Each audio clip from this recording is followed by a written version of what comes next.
നിങ്ങൾക്കൊക്കെ ഇതല്ല, ഇതിനപ്പുറം പണിയും കിട്ടണമെന്നാണ് എൻ്റെ അഭിപ്രായം. എന്നാലേ പഠിക്കത്തുള്ളൂ. പോയി കിടന്നു കൊടുത്തിട്ട് മറ്റത് ചെയ്തു കോപ്പ് ചെയ്തു എന്ന് പറയുന്നത് നിനക്കൊക്കെ നാണമില്ലേ?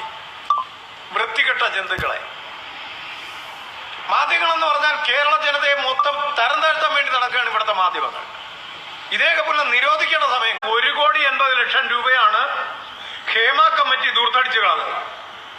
അപ്പൊ എന്തെങ്കിലും കൊടുത്തല്ലേ പറ്റൂ. അതും വൺ സൈഡ് കേട്ടിട്ടാണ് കൊടുത്തിരിക്കുന്നത്. ഞാൻ ചോദിക്കട്ടെ, പുരുഷന്മാർ ഇതുപോലെ ചെറ്റത്തരം കാണിച്ചിട്ടുള്ള സ്ത്രീകൾക്കെതിരെ തുറന്നു പറയാൻ തുടങ്ങിയാൽ, മെൻറ്റു ആരോപണവുമായിട്ട് വന്നാൽ എന്താവും സ്ഥിതി? പല പല കൊച്ചമ്മമാരുടെയും വൈകൃതങ്ങൾ പുറം ലോകത്തെ അറിയിക്കാൻ പുരുഷന്മാർക്കും പറ്റും. പക്ഷേ പുരുഷന്മാര് കൂടുതലും പാവാടകളായതുകൊണ്ട് ഒരിക്കലും പുറത്ത് പറയില്ല എന്നുള്ളതാണ്.